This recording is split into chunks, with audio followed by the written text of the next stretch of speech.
Super star Rajinikanth act பண்ணியிருக்கிற படங்கள் நீங்கள் எடுத்து பார்த்தீங்கன்னா, நான் 25 படங்களை அவரை வச்சு நான் இயக்கியிருக்கேன். அந்த கேட்டை திறந்துக்கிட்டு உள்ளே வர்றது வந்து சிம்பாலிக்காக ரஜினி சார் தமிழக மக்களுடைய இதய கதவை திறந்துக்கிட்டு உள்ளே வந்துட்டார். நான் டூப் போட்டு வச்சுருந்தேன். வந்தோடனே டூப் போட்டு சார் டூப் பண்ணிட்டு இது கொஞ்சம் ரிஸ்க்கான. அப்போ அதிக சண்டை காட்சிகள் அவர் டூப் போடாமே நடித்திருந்தாரா அந்த டைமில்? அந்த காட்சியில் டூப் போடாமல் தான் நடிப்பேன். அவன் உயிர் முக்கியமான ஏன் உயிர் முக்கியமான அவன் உயிர் முக்கியம் இல்லையா? அந்த ஃபைட்டர் மனுஷன் தானே. இன்னும் என்ன ரஜினி இல்லை 100வது படம் ரகாந்தரை அதை தயாரிக்க போகிறது பாலச்சந்தர் சார். என்னை பார்த்தோன்னே பாலச்சந்தர் சார் என்ன முத்துறாமா ரஜினியோட கலாட்டா பண்ணுறாங்க.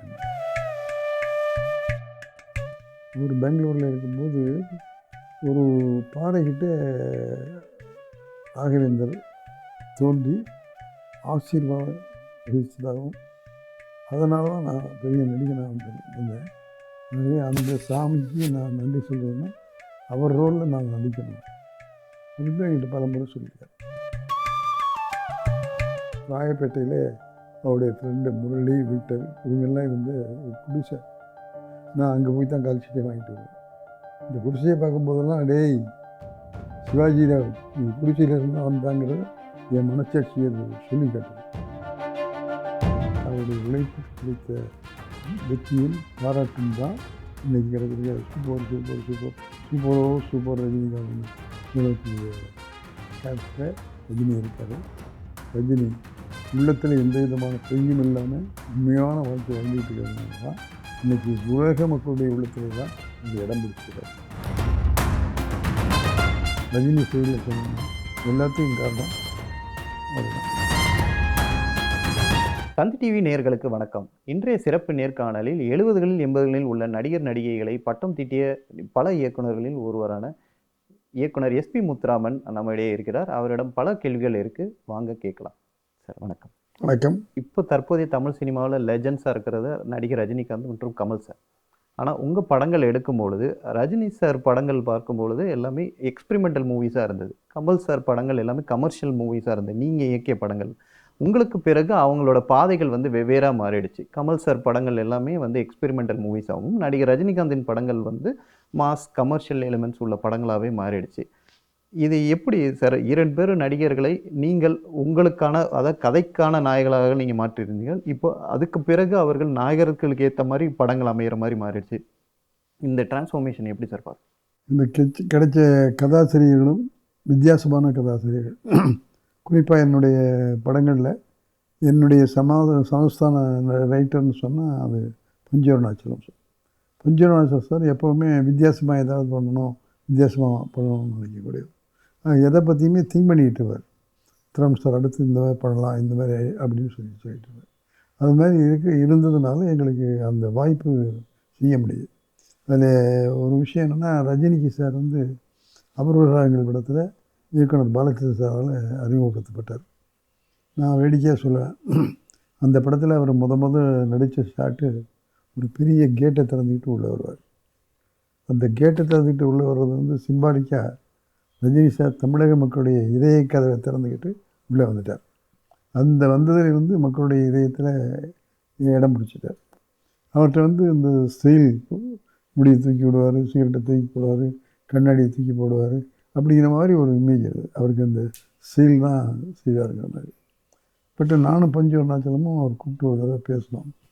பேசும்போது எங்களோட பேசும்போதும் சரி நடக்கும்போதும் சரி எல்லாத்தையும் பார்க்கும்போது ஒரு டிஃப்ரெண்ட் டைப் ஆஃப் பர்ஃபார்மன்ஸ் வந்து சின்ன ரோலுக்கு கூப்பிட்டு பார்த்தோம். இல்லை ரஜினி நல்ல ரோல் ஒன்று வரும்போது நீ செய்கிற மாதிரி ஒரு ரோலை ஒன்றை கூடுவோம் அப்படின்னு சொல்லி அப்போ நாங்கள் திருப்பி அனுப்பிச்சிட்டோம்.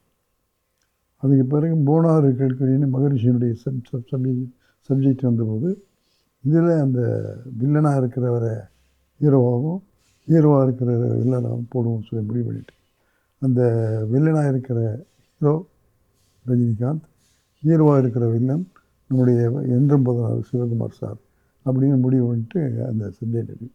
அப்போ எல்லாருமே என்ன ரிஸ்க் எடுக்கிறீங்க சார், அவருக்கு ஒன்லி ஸ்டைல் தானே தெரியுமா, இவர்கிட்ட நிறைய ஸ்டெப் இருக்குது, இந்த சுரங்கத்தில் வந்து தோண்ட நிறைய விஷயம் நமக்கு கிடைக்கும், ஆகவே அந்த பர்ஃபார்மன்ஸை பார்த்துட்டு தான் நாங்கள் போடுறோம் ஆகவே இதன் மூலமாக அவருக்கு ஒரு பெரிய பேர் வரும். ஆகவே இந்த வில்லனை ஹீரோவாக மாற்றுவோம், நம்மகிட்ட பர்மனெண்ட்டாக ஹீரோவாக இருக்கிற சிவகுமார் சாரை வில்லனாக மாற்றுவோம் அப்படின்னு எங்களுடைய டிஸ்ட்ரிபியூட்டர்கள்லாம் கூட சொல்லிவிட்டு ஒரு ரிஸ்க் எடுத்துக்கிட்டு தான் போனார் கேள்வியில் 2 பேரையும் மாற்றி போட்ட போது எங்களுக்கு முழு நம்பிக்கை இருந்தது, மற்றவங்களுக்கெல்லாம் நம்பிக்கை இல்லை. ஆனாலும் பார்ப்போம் அப்படின்னு நாங்கள் சொல்லிவிட்டு ரிஸ்க் எடுத்துகிட்டு போனோம். ஃபஸ்ட்டு டே ஷூட்டிங் போது ரஜினி சார்கிட்ட லக்ஷ்மி நாராயணன் எனக்கு ஒரு அசோசியேட் டைரக்டர், என்ன அவர்கிட்ட சீனை படிச்சிருக்கேன்னு சொல்லி சொன்னால், சீனை படித்தா சார்னுக்கிட்டு இருந்தார். என்ன சொல்கிறது அது இல்லை, அவர் இன்னமும் படித்தோன்னே அவர் பயப்படுற மாதிரி தெரியுது அப்படின்னோடனே கொஞ்ச நேரத்தில் பார்த்தா காணோம் அவரை. எங்கள் ப்ரொடக்ஷன் மேனேஜர் போய் பையன் சொன்னால், சார் ஸ்டுடியோ வாசலில் போயிட்டுருக்காரு சார். அப்புறம் எங்கள் மேனேஜர் நாச்சியாபுரம் நாகப்பண்ணேன், அவரை வண்டி அனுப்பிச்சு போய் கூப்பிட்டு வாங்க, என்னென்னு தெரிஞ்சுக்கோன்னு சொல்லிட்டு வண்டி அனுப்பிச்சு அதை கூப்பிட்டு வந்தோம். முத்துராமன் சார் என்ன ரஜினி என்ன விஷயம் சார், மொத்த படத்துக்குமே பாலச்சந்திரன் சார் இவ்வளோ டைலாக் கொடுக்க மாட்டார். நீங்கள் ஒரு சீனுக்கு இவ்வளோ டைலாக் கொடுத்தீங்கன்னா மொத்த படத்துக்கு எவ்வளோ கொடுப்பீங்க? என்னால் அது முடியுமான ஒரு பயம் வந்துடுச்சு சார். அது வசனம் பேச முடியாதுங்கிற பயத்தில் தான் நான் போனேன். நான் என்ன இவ்வளவு வசனத்தையும் ஒரே ஷாட்லேயே எடுக்க போகிறேன்? இல்லை, பிரித்து எடுப்பேன். அதுவும் இப்போ உனக்காக சொல்கிறேன், நீ எந்த அளவுக்கு ரெடியாகிறியோ அந்த அளவுக்கு நான் எடுக்கிறேன். நீ 4 வரி தான் ரெடியாகியா சொல்லு, 10 வரி ரெடியாகியா சொல்லு. ஆனால் நீ சொல்கிறது வந்து எங்கள் பாணியிலையோ எங்கள் இதில் நீ ஒரு ஸ்டைலில் சொல்கிற, ஸ்பீடில் சொல்கிற, ஒரு வித்தியாசமான பர்ஃபார்மன்ஸில் சொல்கிற, அந்த ஸ்டைலை ஃபாலோ பண்ண. டைலாக்கை மட்டும் நாங்கள் சொல்லிக் கொடுக்குற மாதிரி மனசில் வாங்கின்னு சொல்லி 4 லைன் 8 லைன் 10 லைன் இப்படி சொல்லித்தான் ரஜினி சாரை ஷூட் பண்ணோம். அதுக்கு பிறகு எங்களோட மிக்ஸ் ஆகிட்டார். சரி இப்போ எனக்கு தைரியம் வந்துடுச்சு சார்ன்ட்டு அப்புறம் த்ரூஅவுட் எங்களோட மிக்ஸ் ஆகிட்டார். அவர் சிவகுமார் சார் எப்போவுமே புதுசாக வரக்கூடிய நடிகர்களுக்கெல்லாம் உற்சாகம் கொடுத்து அவங்களோட பழகி அவங்களுக்கு விஷயங்களெல்லாம் சொல்லி ஒருங்கிணைச்சி போகக்கூடிய ஒரு சிறந்த நடிகர். அவரும் பல நேரங்களில் ரஜினி சாருக்கு ஹெல்ப் பண்ணார். அந்த மாதிரி எடுத்த படம் தான் போனார் கேள்விக்குறி. அந்த போனார் கேள்விக்குறியே பஞ்சானது தான் திரைக்கதை. அதை வந்து சப்ஜெக்ட் வந்து மகர்ஷியினுடைய நாவல். அதை வந்து திரைக்கதை வசனம் இது அமைச்சு கொடுத்தது பஞ்சவர்ணாச்சலம். அவர் அதுக்கு தகுந்த மாதிரியான வசனங்கள், அந்த பஞ்சு டைலாக்கு இதையெல்லாம் அந்த படத்திலே வச்சுருந்தார். அந்த படத்தில் பஞ்சு டைலாக்கோடையே ரஜினி சார் அப்போவே பஞ்சு டைலாக் பேசி கைதிட்டு வாங்கினார்.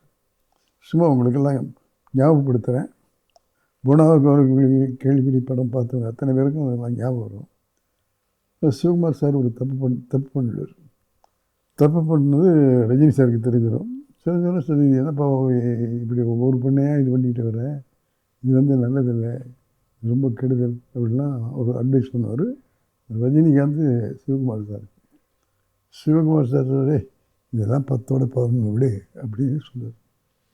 இப்படி விளையாட்டு போல் சொல்கிறேன், ஆனால் கடப்பாறையை பிடுங்கிட்டு ஜீரத்தண்ணி சாப்பிட்டா செரிச்சிடும்னு நினைக்கிறேன். அது சிரிக்காது. அந்த கடப்பாறை வயிற்றை கிழிச்சிக்கின்னு வெளியில் வரும். அந்த வயிற்றை கிழிச்சிக்கின்னு வெளியில் வருங்கிறது அவருடைய ஸ்டைல்லையும் அவருடைய அழுத்தத்துலேயும் அது மக்களிடத்தில் ஏகப்பட்ட கிளாப்ஸ் இருக்குது. அப்போவே ரஜினியை அவங்க கதாநாயகனை ஏற்றுக்கிட்டாங்க. ஆகவே அது மாதிரி கொஞ்சம் கொஞ்சமாக சொல்லி அவரை வசனத்தில் தயார் பண்ணோம். அது நாங்கள் தயார் பண்ணோன்னு சொல்ல முடியாது, அவர் அதை அக்கறை எடுத்துக்கிட்டார். அதை முழுசும் மனசில் வாங்கி டைஜஸ்ட் பண்ணிவிட்டு அதை எப்படி சொல்லணும், என்ன பண்ணணும் அப்படிங்கிறத கற்றுக்கிட்டார். ஆகவே அவர் வந்து இன்றைக்கி வந்திருக்கார், இப்படி வந்திருக்காருன்னா வந்து சும்மா இல்லை. அவருடைய கஷ்டம், அவருடைய உழைப்பு தெரிஞ்சுக்கணும்னு ஆசைப்பட்டது. அது வசனம் மட்டும் இல்லை, ஃபைட்டாக இருந்தாலும் சரி, சாங்காக இருந்தாலும் சரி, டான்ஸாக இருந்தாலும் சரி, இதையுமே ஒரு அக்கறையோடு கற்றுக்கிட்டு அதனால் வந்ததுனால தான் அவர் இந்த அளவுக்கு உயரத்தில் வளர முடிஞ்சது. மக்கள் அதை ரசிக்கிற மாதிரி அமைஞ்சது. ஆகவே அந்த ரஜினியினுடைய வளர்ச்சியில் ரஜினி எதையும் செய்வார். இந்த ஸ்டைல் மட்டும் இல்லை, பர்ஃபார்மன்ஸ் பண்ணார். கேரக்டர் ஆர்டிஸ்டாக வருவாருங்கிறத நிரூபித்த படம் போனாவாருக்கு இருக்கிறத மகிழ்ச்சியோடையும் சந்தோஷத்தோடையும் சொல்லிக்கொள்ளப்படுறேன். அந்த படத்தை நானும் என்னுடைய குழுவினரை இயக்கணுங்கிறதும் பஞ்சவர்ணத்தில் அதுக்கு தகுந்த மாதிரி கதையை அமைச்சு கொடுத்தாங்கிறதையும் இந்த 74வது அவருடைய பிறந்த நாளில் உங்களிடத்தில் பகிர்ந்து கொள்வதில் நான் மகிழ்ச்சி அடைகிறேன். சார், பொதுவாக வந்து இளம் இயக்குனர்கள்லாம் வந்து அந்த வயசான தோற்றத்தில் வந்து அந்த நடிப்பு வந்து ஆரம்ப காலகட்டத்தில் வந்து அந்த வயசான தோற்றத்தில் நடிக்கிறதுக்கெலாம் யோசிப்பாங்க. ஆனால் நீங்களும் ரஜினியும் கூட்டணியில் பார்த்தீங்கன்னா பல படங்களில் வந்து நடிகர் ரஜினிகாந்த் அவர்கள் வந்து வயதான தோற்றத்தில் வந்து நடித்திருந்தார். இப்போ நெட்ரிகன் படத்தில் இருந்தால் கூட அவர் ஒரு ப்ளே பாய் ஃபாதராக வந்தால் கூட அது ஒரு வயதான தோற்றத்தில்.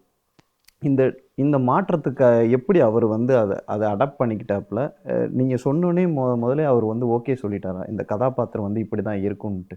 ரஜினி சார் பொறுத்தளவு கதை கேட்கும்போது அந்த கேரக்டர் என்னங்கிறத கரெக்டாக புரிஞ்சுக்குவார்.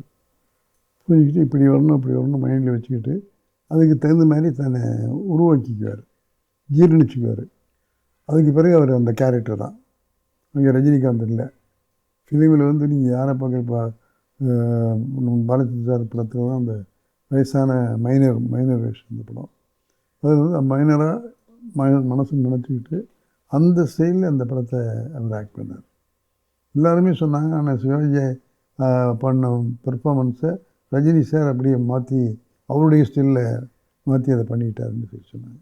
அதுமாதிரி அந்த நடிப்பில் அந்த கேரக்டருடைய கதாபாத்திரத்தினுடைய தன்மையை அது எந்த மாதிரி இருக்கணும், அந்த உருவம் இருக்கணும் அப்படிங்கிறத இதெல்லாம் ஸ்டடி பண்ணி அதுக்கு வேண்டிய ட்ரெஸ், அதுக்கு வேண்டிய உடைகள், மேக்கப்பு எல்லாத்தையும் ரெடி பண்ணிக்கிட்டு அதுக்கு பிறகு ரெடி சொல்லுவார்.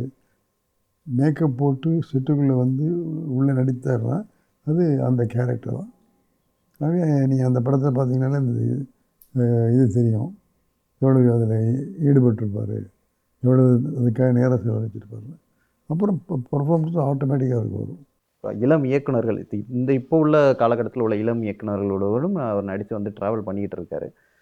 சில நடிகர்கள் அவருடன் வந்தவர்கள்லாம் ஒரு காலத்துக்கு அப்புறம் நடிக்கிறதை நிற்பாட்டிட்டு போயிட்டாங்க. இன்றைக்கும் இவர் நடித்துட்டு இருக்காரு. ஒருவேளை உங்களோட ட்ரைனிங் தான் இதுக்கான ஒரு உத்தேகமாக பார்க்கப்படுகிறதா? உங்கள் காலகட்டத்தில் அந்த நடித்த அந்த ஒரு 25 படங்கள் கொடுத்த ஒரு அனுபவம் தான் அவரை இன்னும் வந்து அந்த குதிரை போல் இந்த 74 வயதும் தாண்டியும் அந்த 70 தாண்டியும் அந்த ஓடிக்கிட்டே இருக்கிறது மாதிரி பார்க்கப்படுது. அது என்னால் மட்டும் அப்படின்னு நான் சொல்லிக்க ஆசைப்படல. அதுக்கு எடுத்துக்கிட்ட சிரம் ரஜினி எடுத்துக்கிட்டேன்.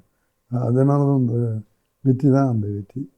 இப்போவுமே அவர்கிட்ட இருக்கிற ஒரு நல்ல பழக்கம், எந்த கேரக்டரையும் ஜீரணிச்சுட்டு அந்த ஜீரணித்ததுக்கு பிறகு எங்கள்கிட்ட ஒரு தடவை செஞ்சு காமிப்பார்.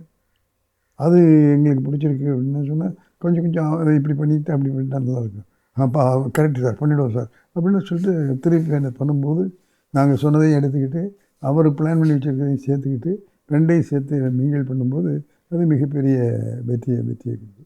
ஆகவே அதுக்கு நான் தான் காரணம் அப்படின்னு சொல்கிறதுக்கு நான் தயாராக. ரஜினி செயலில் சொல்லணும்னா எல்லாத்துக்கும் காரணம் அவ்வளோதான். சார், இப்போ அவர் எடுக்கணும் அடுத்த படங்கள் இல்லை புதிய படங்களுக்கான ஒரு கதை டிஸ்கஷனாக இருக்கட்டும், சரி உங்கள்கிட்ட இன்னும் சஜஷன் எதாவது கேட்பாரா? இல்லை புதிய படங்கள் குறித்து எதாவது பேசுவாரா? நான் பெரும்பதி ஒரு தடவை கதை சொல்லுவார். இந்த மாதிரி ஒரு கதை பண்ணி கொண்டு வந்திருக்காங்க, இந்த மாதிரி பண்ண போகிறேன் அப்படின்னு சொல்லும்போது அதில் ஏதாவது மெயின் விஷயம் ஏதாவது தான் சொல்லுவேன் சார். அது மாதிரி ஜெனரலாக கேட்டுக்கிறத ஈச் அண்ட் எவரி சீன் இந்த டிஸ்கஸ் பண்ண மாட்டார். சார், கடைசியாக ஒரு வேட்டைன்னு ஒரு படம் அது வரைக்கும் நீங்கள் ரஜினி சார் படங்கள் பார்க்குறீங்களா? இல்லை பார்த்துருக்கேன். பார்க்க வச்சுருவார். எப்படியும் பிரிவு இருக்கும்போது சார் வந்து பார்த்துருக்க சார். அது அந்த அந்த உறவு எங்களுக்கு இருந்துகிட்டே இருக்குது. இப்போது அவருக்கு வயதுக்கேற்ற ரோல் மாதிரி இப்போது அந்த மாதிரி படங்கள் நடிக்கிறாரு பார்க்குறீங்களா? இப்போ ஜெயிலராக இருக்கட்டும் சரி, இப்போ வந்து வேட்டைனாக இருக்கட்டும் சரி, இது எப்படி பார்க்குறீங்க? நிச்சயம் அவரால் பண்ண முடியும்னு பார்க்குறேன். ஏன்னா நான் பண்ணிட்டேன். இப்போ அவர் பண்ணுற வயதான கேரக்டர்களெல்லாம் நாங்கள் பண்ணிட்டோம். 6லேருந்து 60 வரைக்கும் காமெடி ரோல்ஸு, நெட்ரிகன் படம், குரு சிஷ்யன், ஆக்ஷன் பிக்சரில் ஏவிஎம் எடுத்த 8 வருஷத்துக்கு ஏவிஎம் படம் எடுத்தாங்க. அந்த படம் தான் முரட்டுக்காடு. முரட்டுக்காடில் அத்தனை ஆக்ஷனும் வச்சோம். ட்ரெயின் ஃபைட் வச்சோம், ரேக்கில் ரேஸ் வச்சோம், ஜல்லிக்கட்டு வச்சோம். மொத்தம் ஒன்றும் விட்டு வைக்கலை. எல்லாத்துக்கும் கிளைமேக்ஸாக ட்ரெயின் ஃபைட் ஒன்று வச்சோம். ட்ரெயினில் ஃபைட்டு. அந்த ஃபைட்லேயும் நான் நிறைய செலவு பண்ணி பண்ணோம். அதுலேயும் டூப் போட மாட்டேன். நான் டூப் போட்டு வச்சுருந்தேன். அதோட டூப் போட்டு எதுக்கு சார் டூப் கேட்டார். அது கொஞ்சம் ரிஸ்க்கான. அப்போ அதிக சண்டை காட்சிகள் அவர் டூப் போடாமே நடித்திருந்தாரா அந்த டைமில்? அந்த காட்சியில் டூப் போடாமல் தான் நடிப்பேன். அவன் உயிர் முக்கியமான ஏன் உயிர் முக்கியமான அவன் உயிர் முக்கியம் இல்லையா? அந்த ஃபைட்டர் மனுஷன் தானே. அவனுக்கு என்ன நடக்குமோ அது எனக்கு நடக்கும், எனக்கு என்ன நடக்குமோ அது அவனுக்கு நடக்கட்டும் அது நான் டூப் இல்லாமல் நடித்தார். அந்த டூப் இல்லாமல் நடித்ததுனால தான் அந்த ஃபைட்டு அவ்வளோ பேரும் வந்துச்சு. நான் இப்போ டூப் போட்டு எடுத்திருந்தா லாங் ஷாட்டாக எடுத்திருப்பேன். லாங் ஷாட்டாக எடுத்திருந்தா நிச்சயம் ரஜினிக்கு வந்த பேர் வந்திருக்காது. அவர் ஸ்ட்ரைட்டாக ஆக்ட் பண்ணதுனால அந்தளவுக்கு பேர் வந்தது, அந்தளவுக்கு புகழ் வந்தது. இன்றைக்கும் ட்ரெயின் ஃபைட் அப்படின்னா முரட்டுக்கடை ட்ரெயின் ஃபைட்னு சொல்கிறாங்க. செலவு கொஞ்சம் ஜாஸ்தியாகும் அப்படின்னு ஒரு நிலைமை வந்தது. அப்போ சரவண சார்கிட்ட போய் சொன்னேன், சார் கொஞ்சம் நாங்கள் போட்டிருக்கிற பிளானுக்கும் இப்போ போய் நான் லொக்கேஷன்லாம் போய் பார்த்துட்டு என்ன பண்ணோம், ட்ரெயின்லாம் வாடகைக்கு எடுக்கணும், எல்லாம் எடுத்து பண்ணும்போது கிட்டத்தட்ட நாங்கள் போட்டிருக்கிறத விட டபுள் செலவு வரும் சார். அவர் சிரிச்சுட்டு, சார் நீங்கள் சொல்கிற அளவுக்கு நீங்கள் செலவு பண்ண மாட்டீங்க, எந்த அளவுக்கு குறைச்சி போனீங்களோ அந்த அளவு தான் பண்ணிட்டு வருவீங்க. ஆகவே எனக்கு இதை விட கொஞ்சம் ஜாஸ்தி பணம் செலவானாலும் பரவாயில்ல, அந்த ட்ரெயின் ஃபைட்டு ஏவிஎம் எடுத்த முரட்டை கடையில் வந்த மாதிரி இல்லை, இதுதான் நம்பர் 1 அப்படின்னு சொல்கிற மாதிரி எடுத்துகிட்டு வந்து நான் சந்தோஷப்படுவேன்னு சொன்னார். ஆகவே அந்த ப்ரொடியூசர் டைரக்டருக்குள்ள கூட அந்த உறவு வந்தது. அதுக்கு போய் எடுத்தோம். அவர் சொன்ன மாதிரி கொஞ்சம் செலவு குறைச்சி எங்களுடைய பட்ஜெட்டு கொண்டு வந்து பண்ணோம். இன்றைக்கும் முரட்டு கடை ட்ரெயின் ஃபைட்டு பெருசாக பேசப்படுது. இப்போது உங்கள் இயக்கத்தை தாண்டி உங்களுக்கு பிடித்த ரஜினி படம் எது? ஏன்னா இப்போ அவர் கூலி வரைக்கும் கூலி படம்ன்ற வரைக்கும் நடிக்கிறாப்புல. நீங்கள் உங்கள் படத்தை தாண்டி எல்லா ரஜினிகாந்த் சார் படமும் நீங்கள் பார்த்துருப்பீங்க. உங்களுக்கு பிடித்தமான படங்கள் என்ன? முள்ளு மலரும், ரவிக்குமார் டைரக்ட் பண்ண படையப்பா. நீலாம்பரி. அந்த படத்தில் ரஜினியுடைய பர்ஃபார்மன்ஸும் அந்த பொண்ணுடைய பர்ஃபார்மன்ஸும் ரொம்ப நல்லா இருந்து, டேக்கிங்ஸு, வசனம் இதெல்லாம் ரவிக்குமார் சுரைய படம். அந்த படத்தை ரஜினி சாருடைய படங்களில் அந்த படம் எனக்கு ரொம்ப பிடிச்ச படம். அதேமாதிரி மகேந்திரனுடைய இயக்கத்தில் அந்த முள்ளு மலரும் எனக்கு பிடிச்ச படம். அதேமாதிரி பாரதி சாருடைய பல படங்களில் ரஜினி முத்திரை பதிச்சிருப்பார். ஆகவே நிச்சயமாக இந்த படங்கள்லாம் அவருக்கு உண்டு. அது அப்படி சொல்கிறது பொதுவான விஷயமா நான் சொன்னால் கூட, என் படங்கள்லேயே சூப்பர் ஸ்டார் ரஜினிகாந்த் ஆக்ட் பண்ணியிருக்கிற படங்கள் நீங்கள் எடுத்து பார்த்தீங்கன்னா, நான் 25 படங்களை அவரை வச்சு நான் இயக்கியிருக்கிறேன். 25 படங்களையும் கிட்டத்தட்ட ரஜினி ஒரே மாதிரி கேரக்டரில் நடித்தான்னு சொல்ல முடியாது. முரட்டுக்காளை, கமர்ஷியல் பாயும்புலி, நல்லவனுக்கு நல்லவன், போக்கிரி ராஜா, இந்த மாதிரி கதையோடு சேர்ந்த கமர்ஷியல் படங்கள் நடித்த இந்த மாதிரி நிறைய படம் எங்களோட பண்ணியிருக்காரு. இப்படி கமர்ஷியலாக பண்ணியிருக்கிற ரஜினிகாந்தை வச்சு தான் ஆறிலிருந்து அவ்வளோ வரைன்னு முழுக்க ஃபேமிலி சென்டிமெண்ட்டு, எங்கேயே கேட்ட குரல்னு சொல்லிட்டு ஒரு தத்துவபூர்வமான ஒரு சப்ஜெக்ட். இதெல்லாம் கதையோட பர்ஃபார்மன்ஸில் நின்ன படங்கள், ஆக்ஷன் இல்லை, ஒன்லி பர்ஃபார்மன்ஸுக்காக ஓடின படங்கள். அதில் ரஜினியினுடைய பர்ஃபார்மன்ஸ். ஆகவே நீங்கள் முரட்டுக்காலையில் பார்த்த ரஜினிகாந்தையும் 60 பார்த்த ரஜினிகாந்தையும் பார்த்தீங்கன்னா, இது வேறு அது வேறு. இவர் தான் அவர் செஞ்சாரா, அவர் தான் இது செஞ்சாரான்னு கேட்கக்கூடிய அளவுக்கு அதே. குரு சிஷ்யன்னு ஒரு படம், தம்பி இளையதிலகம் பிரபுவும் ரஜினி சாரும் பண்ண படம். இன்றைக்கி நீங்கள் பார்த்தீங்கன்னா ஆரம்ப காட்சிகள் முடிகிற காட்சி வரலாம் நகைச்சுவையே முக்கியத்துவம் வச்சு எடுத்த படம் அந்த படம். இப்படி இந்த மாதிரி ஆக்ஷன், சென்டிமெண்ட், நகைச்சுவை இப்படியெல்லாம் பண்ணிகிட்டு இருக்கும்போது நான் எடுத்த படம் தான் பாலச்சந்தர் தயாரித்த ஸ்ரீ ராகவேந்திரா. ராகவேந்திரா ஆக்ட் பண்ணணும் ரஜினி சாருக்கு ரொம்ப நாள் ஆசை. அவர் பெங்களூரில் இருக்கும்போது ஒரு பாறைகிட்ட ராகவேந்தர் தோன்றி ஆசீர்வாதம் வகிச்சதாகவும், அதனால தான் நான் பெரிய நடிகனாக வந்தேன். ஆகவே அந்த சாமிக்கு நான் நன்றி சொல்கிறதுன்னா அவர் ரோலில் நான் நடிக்கணும் அப்படின்னு என்கிட்ட பல முறை சொல்லியிருக்காரு. நடிப்போம் ரஜினி, கொஞ்சம் வயசாகட்டும், இப்போவே அந்த மாதிரி ஆன்மீக விஷயத்துக்கு போக வேண்டாம், நீ ஆக்ஷனில் இருக்க, இதில் இருக்க, இதில் இருக்க அப்படின்னு சொல்லிகிட்டே வந்தேன். ஒரு நாள் திடீர்னு செட்டுக்கு ரொம்ப சிரிச்சுட்டு ஓடி முத்துராம சார் தான் என்ன ரஜினி என்ன ராகவேந்திரா பண்ணுறதுன்னு முடிவு பண்ணிட்டேன். 100வது படம் ராகவேந்திரா, அதை தயாரிக்க போகிறது பாலச்சந்தர் சார், அதை நீங்கள் டைரக்ட் பண்ணுறீங்கன்னார். நான் அப்படியே அசந்து போயிட்டேன். என்ன என்ன என்ன என்ன என்ன யோசிக்கிறீங்கன்னாரு. எனக்கு 3 கொஸ்டின் இருக்குது ரஜினி, 3 கொஸ்டினுக்கு பதில் சொன்னீங்கன்னா யோசிச்சுக்குவோம், என்ன சொல்லுங்கள். நீ வந்து கம்ப்ளீட்டாக ஆடியன்ஸ் வந்து கைதட்டி விசில் அடித்து ஒன்று வரவேற்கிற மாதிரி கமர்ஷியல் ஹீரோ ஆகிட்டோம். அடுத்து வந்து சப்ஜெக்ட் வந்து ஆன்மீக சப்ஜெக்ட். உன்னை வந்து ஆன்மீகவாதியாக ஒரு சாதுவாக அதை உன்னுடைய ரசிகர்கள் எப்படி ஏற்றுக்க போகிறாங்க அப்படிங்கிறதுல எனக்கு ஒரு சந்தேகம் இருக்குது. நான் எப்பவுமே அவ்வளோக்கு ஜட்ஜ் பண்ணுவேன், இப்படி படம் இப்படி போகும். பட் இந்த படத்தை பொறுத்தளவு ஜட்ஜ் பண்ண முடியல. அப்புறம் அடுத்து ப்ரொடியூசர் வந்து பாலச்சந்திரன் சார்னு சொல்கிறேன். ஒருவேளை இந்த படம் ஓடாமல் போயிடுச்சுன்னா அந்த நஷ்டம் பாலச்சந்திரன் சாருக்கு வந்துடும்.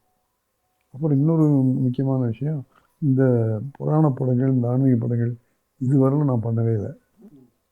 அதை நான் எப்படி பண்ண முடியும், அதுக்கு எனக்கு திறமை இருக்கா அப்படின்னு என்ன நானே கேட்டுக்கிறேன். என் மனச்சாட்சிக்கு போது ஜாக்கிரதையாக. சார், அந்த படப்பிடிப்பு சமயத்தில் யாருமே அசைவம் சாப்பிடலை அந்த படப்பிடிப்பு முடியும் வரை, அதெல்லாம் உண்மையா சார்? ஆமாம், உண்மை. நானெல்லாம் சாப்பிடுவேன், நான் வெஜிடேரியனே சாப்பிடல. அந்த மாதிரி பயமாக இருக்குது. ஆகவே நஷ்டத்தை கொண்டு வந்து பாலச்சந்திரனுக்கு போய் சேரணுமா, அப்புறம் முத்துராமுக்கு அதை எடுக்க தெரியுமா, இவ்வளவு கேள்வி இருக்குது. ஆகவே இதுக்கெல்லாம் எனக்கு விடை தெரியாமல் தவிச்சிக்கிட்டு இருக்கேன். அப்படியா இன்னும் கொஞ்சம் நாள் கழித்து பண்ணுவோம் ரஜி அப்படின்னு சொல்லி அனுப்பிச்சிட்டேன். 2 நாள் கழித்து பாலச்சந்திர வர சொல்லியிருக்காரு. சரி போய் எங்கள் சொல்லி பாருன்னு நினச்சிட்டு போனேன். என்னை பார்த்தோன்னே பாலச்சந்திர சார், என்ன முத்துராமா ரஜினியோட கலாட்டா பண்ணுறியாமே? என்ன கலாட்டா ஒன்றும் பண்ணல சார், ஒரு 3-4 கேள்வி கேட்டேன், அதை வந்து உங்கள்கிட்ட சொல்லிட்டார் போட்டிருக்கேன். அவன் வந்து சொல்லிட்டான், 3-4 கேள்வி கேட்டிருக்கேன், 3-4 கேள்விக்கும் பதில் நான் ரெடியாக வச்சுருக்கேன், நான் பதில் சொல்கிறேன், அதுக்கு மேலேயும் உன்னால் முடியாதுன்னு சொல்லு அப்படின்னு சொல்லி இந்த 4 கேள்வியும் என்னை கேட்டார். அதாவது கமர்ஷியல் ஹீரோ ஆகிட்ட ரஜினியை அவருடைய ரசிகர்கள் இந்த சாதுவாக ஏற்றுக்குவாங்களா? நிச்சயமாக ஏற்றுக்குவாங்க. இவர் வந்து எல்லா ரசிகர்களுமே இல்லை, இவருடைய ரசிகர்கள் வந்து அவருக்கு உயிரையே கொடுக்கக்கூடிய அளவுக்கு தயாராக இருக்காங்க. ஆக ரஜினி எந்த ரோல் பண்ணாலும் அதை சந்தோஷமாக மகிழ்ச்சியாக ஏற்றுக்குவாங்க, அதுக்கு நான் கேரண்டி. அப்புறம் 2வது வந்து ப்ரொடியூசர்னால் நஷ்டம் வரும், பாலச்சந்தருக்கு போய் நஷ்டம் வரலாமா அப்படின்னு கேட்டியா? பாலச்சந்தருக்கு லாபம் வந்தாச்சு சார், பூஜையே போடல, படமே ஆகல, அதுக்குள்ளே என்ன சார் லாபம் வந்தாச்சு?